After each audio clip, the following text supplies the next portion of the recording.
Good morning students. आप लोग को होमवर्क के रूप में एक्सरसाइज 1D मिला था, तो आपने किया होगा। आप उसको मिला लीजिए और मैं आपका जो बेसिक कॉन्सेप्ट है वो भी समझाते हुए चलूँगा। तो अगर आप भूल गए हो या फिर आप रिवाइज हो तो भी आप एक बार अच्छे से उसको रिवाइज कर सकें। तो हम लोग को एक्सरसाइज 1D में पहले फिल इन करना है, तो देखते हैं हम लोग। A close shape mid with line segments is called अ, तो कि क्या कहते हैं इसको? पॉलीगन। POLYGON, ठीक है, पॉलीगन। तो यहाँ पे आप देख सकते हैं, जैसे यहाँ पे पॉलीगन बना हुआ है, ठीक है। तो पॉलीगन क्या होता है, हल्का सा देख लीजिए कि कोई भी एक क्लोज शेप होना चाहिए, ठीक है। जो शेप होगा वो कैसा? क्लोज, बंद होना चाहिए, ठीक है ना। ये आप जैसे देख रहे हैं, ये क्लोज शेप है, ये बंद है चारों तरफ से। इसमें सिर्फ लाइन का इस्तेमाल हो, ठीक है। ये जैसे ये लाइन है, सिर्फ यहाँ पे किसी कर्व का इस्तेमाल नहीं कर सकते। तो अगर कोई ऐसा शेप बनाते हो जो कि बंद हो, ठीक है, और लाइन से मिलके बना हो, चाहे कितनी भी लाइन, 10 20 50 100, ठीक है, कितनी भी लाइन्स हो सकती हैं, तो उसको क्या कहा जाएगा? उस शेप को पॉलीगन, ठीक है, POLYGON।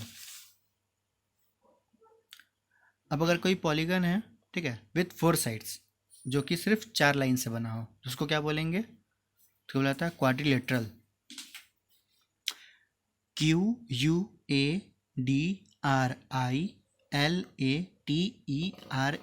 क्वाड्रिलेटरल, जिसको चतुर्भुज भी कहा जाता है, यानी जिसकी 4 भुजाएं हों। तो ये 4 साइड होते हैं पॉलीगन में, तो उसको क्या बोलते हैं? क्वाड्रिलेटरल। अगर वही 3 साइड्स होते हैं तो ट्रायंगल, और अगर 5 साइड होंगे तो पेंटागन। तो इस तरह से जितनी साइड होते हैं कुछ नाम होता है उनका। अलाइन सेगमेंट, ठीक है, तो आपको यहाँ पे पहले दिखा देता हूँ। ये क्वाड्रिलेटरल, तो यहाँ पे एक पॉलीगन है, इसमें कितने, यहाँ पे कितने लाइन सेगमेंट्स हैं? 1 2 3 4, तो ये 4 से मिलकर बना है, तो ये क्या है? क्वाड्रिलेटरल है। अ line segment joining 2 points on a circle is called. तो अभी ये 3 4 चीज़ें हैं जो सर्कल से ही जुड़ी हुई हैं। तो पहले हम लोग सर्कल को अच्छे से समझ लेते हैं, फिर इसको भरने में आसानी रहेगी। तो पहले हम सर्कल के कॉन्सेप्ट को थोड़ा समझ लेते हैं, ठीक है। तो ये सर्कल बनाया गया है, ठीक है। ये एकदम बिल्कुल परफेक्ट नहीं होगा, पर सर इनको मान लेते सर्कल है। तो अब ये जो ओ है, ठीक है, यहाँ पे हम एक पॉइंट लिया है, ठीक है, एकदम सर्कल के बीच में, तो इसको क्या बोलते हैं? सेंटर। ये सेंटर होता है, जिसको हमने इस पॉइंट को क्या नाम दिया है? ओ दिया है। अब अगर हम सेंटर से, ठीक है, सर्कल पर कोई भी एक लाइन खींचते हैं, जैसे हमने ये ओ को यहाँ पे आर, यहाँ पी एक पॉइंट लिया है, पी से मिला दिया है, ठीक है। तो हमने यहाँ सर्कल तक एक लाइन खींचा है, तो उसको ये क्या है? रेडियस। क्या है? रेडियस। और अगर यही, ठीक है, अगर सेंटर से जाते हुए, ठीक है, इस पॉइंट से उस पॉइंट तक, यानी सर्कल के इस तरफ से उस तरफ तक चली जाए, तो क्या होगी? डायमीटर, जो कि रेडियस का दुगना होता है, ठीक है। और कॉर्ड इसमें आया हुआ है, तो कॉर्ड क्या होता है? ठीक है, किसी सर्कल में आप कोई भी 2 पॉइंट को अगर आप मिला दें, ठीक है, जैसे हमने यहाँ पे एक पॉइंट ले लिया, यहाँ पे ले लिया है, तो इसको अगर मिला दिया, सी और डी मैंने पॉइंट ऐसे ही नाम ले लिया है, तो ये क्या है? कॉर्ड। तो अगर आप किसी भी सर्कल पे कोई भी 2 पॉइंट ले लेते हैं उसके सरकमफ्रेंस पे, ठीक है, उसके किनारे किनारे पे 2 पॉइंट कहीं भी ले लीजिए, ठीक है, एक यहाँ भी ले सकते हैं हम लोग, एक यहाँ भी ले सकते हैं। अगर हम उसको मिला दें तो क्या होगा? एक कॉर्ड होगा, ठीक है। अगर वो सेंटर से नहीं जाता हो, ठीक है, ये सेंटर से जा रहा है, नहीं जा रहा, क्योंकि सेंटर तो यहाँ है। अगर वो सेंटर से जाएगा तो वही क्या हो जाएगा? डायमीटर हो जाता है।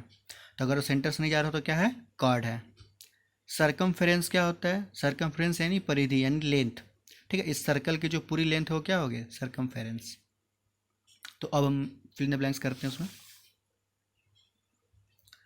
अ line segment joining 2 points on a circle is called a cord. तो अपने अभी मैंने बताया था, CHORD, कॉर्ड, ठीक है। कोई भी अगर 2 पॉइंट्स को जोड़ता हो कोई लाइन सेगमेंट, तो उसको क्या बोलेंगे? कॉर्ड बोलेंगे। A line segment from the centre of a circle to a point on the circle is called a radius, ठीक है। तो अगर हम सेंटर से, किसी भी सर्कल के सेंटर से, ठीक है, सर्कल पर अगर उसको पॉइंट से मिला देते हैं, किसी पॉइंट से मिला देते हैं जो कि सर्कल के ऊपर सर्कल पर है, तो क्या कहलाएगा? Radius, RADIUS। The diameter of a circle, अब जो डायमीटर होता है उस सर्कल का दुगना, सॉरी, जो किसी डायमीटर होता है सर्कल का, तो वो रेडियस का दुगना होता है, तो 2 into radius. The entire of a circle is called its circumference. तो सर्कमफेरेंस में क्या होता है, पूरी लेंथ ही तो होती है, उसी को कहते हैं सर्कमफेरेंस।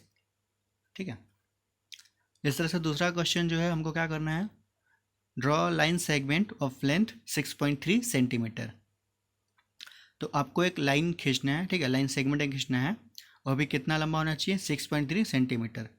तो आपको कुछ नहीं करना है, क्या करना है कि स्केल लेना है, स्केल से आप, ठीक है, आप उसको नाप सकते हैं कि 0 से लेकर 6.3 तक हो जाए, और वहाँ पे आके आप लाइन खींच लेंगे और उसको मिला देंगे दोनों पॉइंट्स को। तो ये क्या हो गया, एक 6.3 सेंटीमीटर का लाइन सेगमेंट बन जाएगा। आपने इसको बनाया भी होगा। इसी तरह से बी है, draw a circle of radius 5 centimetre. तो आपको एक सर्कल ड्रा करना है जिसका रेडियस कितना होना चाहिए, 5 सेंटीमीटर का। तो अगर हमें 5 सेंटीमीटर का सर्कल ड्रॉ करना है तो हम कैसे करेंगे, ठीक है, ये सर्कल पे आप ध्यान दीजिए, थोड़ा सा टेढ़ा ही है, आप जब बनाएंगे तो सही बनेगा। तो आप एक कोई भी पॉइंट ले लीजिए, ठीक है, और वहाँ से एक 5 सेंटीमीटर की एक लाइन सेगमेंट, जैसे यहाँ पे लाइन सेगमेंट खींचा था उस तरह से आप लाइन सेगमेंट खींच लेना है। वो कितने का होगा, 5 सेंटीमीटर का, ठीक है।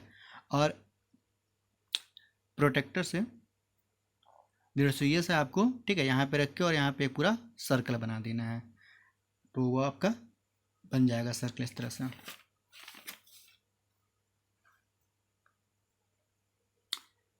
तीसरे क्वेश्चन हम लोग आते हैं, find the perimeter and area of a rectangle of sides. तो यहाँ पे आपको साइड दी गई हैं, ठीक है, 2 क्वेश्चन है, आपको इससे पेरीमीटर भी फाइंड करना है और एरिया भी फाइंड करना है। तो इससे एक बार पेरीमीटर फाइंड करेंगे, एरिया फाइंड करेंगे, और एक बार इससे पेरीमीटर और एक बार एरिया फाइंड करेंगे, ठीक है।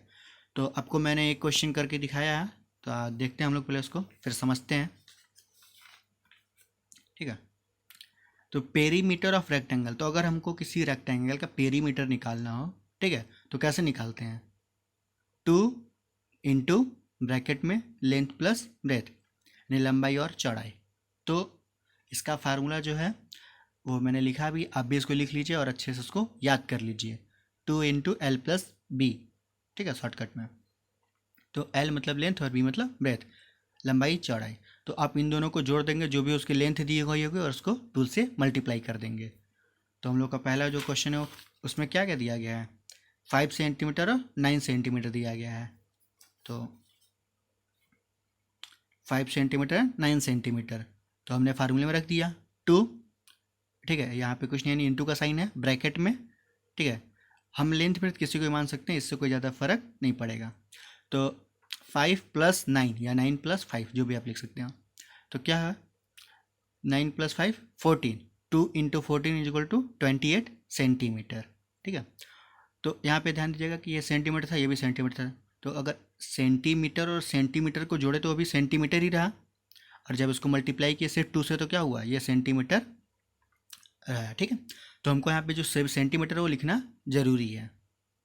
28 सेंटीमीटर ये क्या है, इसका पेरीमीटर है रेक्टेंगल का। नेक्स्ट हमको इसी वैल्यू से उसको क्या एरिया निकालना है, तो एरिया ऑफ रेक्टेंगल। तो अगर हमें किसी रेक्टेंगल का एरिया निकालना हो तो उसके लिए क्या फार्मूला है, लेंथ इंटू ब्रेथ, यानी एल इंटू बी, दोनों का हमको क्या करना होता है, मल्टीप्लाई कर देना होता है। तो ये जो भी फार्मूले हैं यहाँ पे, दोनों फार्मूले या फार्मूले आप लोग नोट्स में अपने लिख लेंगे और इसको अच्छे से याद कर लेंगे, क्योंकि ये आगे हुई क्लास में आपके काम आएगा।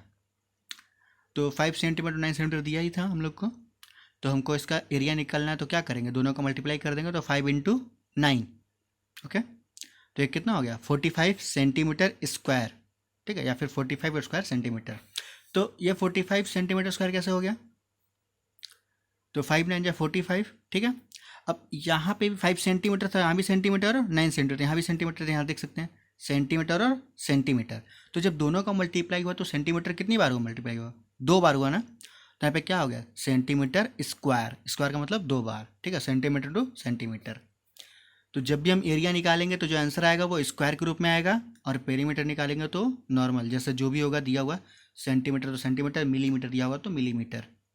तो यूनिट हमको लिखनी पड़ती हैं, ठीक है। अब जब भी एरिया और पेरीमीटर या वॉल्यूम निकालेंगे तो बिना यूनिट के आप नहीं लिख सकते हैं, ठीक है। तो तीसरा क्वेश्चन हम लोग को पेरीमीटर और एरिया फाइंड करना था रेक्टेंगल के लिए। अब फोर्थ जो क्वेश्चन है, हमको पेरीमीटर एरिया फाइंड करना है किसके लिए, स्क्वायर के लिए, ठीक है।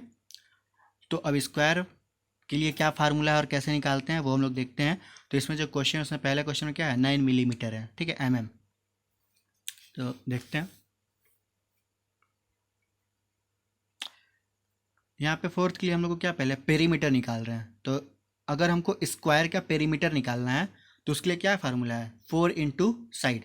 तो आपको जो भी साइड दी गई होगी उसमें आपको किससे, 4 से मल्टीप्लाई कर देना है, आपका आंसर आ जाएगा। क्या निकल जाएगा, पेरीमीटर।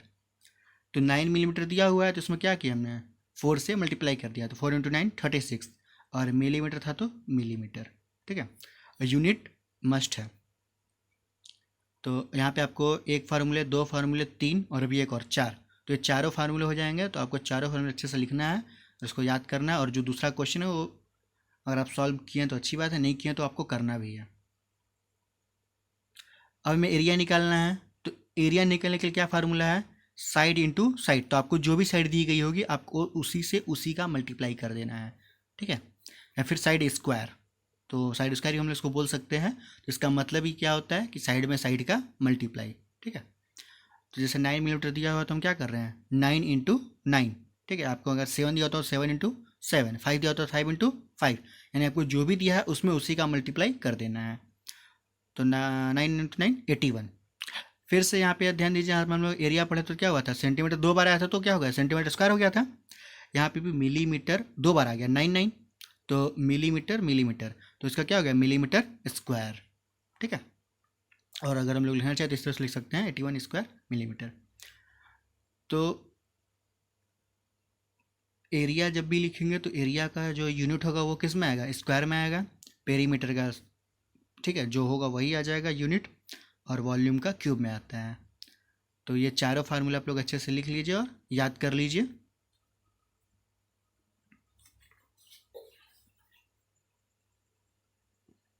ये क्वेश्चन नंबर 5 और क्वेश्चन नंबर 6 ये अपलोड कर दिया जाएगा, ये आप लोग को होमवर्क के रूप में है, ठीक है। ये आपको जितने अच्छे से आप लोग कर सकें पूरे अच्छे से एक्सप्लेन करके ये दोनों क्वेश्चन को सॉल्व करना है, और नेक्स्ट वीडियो में मैं इसका सॉल्यूशन बता दूंगा। आज के लिए बस इतना ही, धन्यवाद।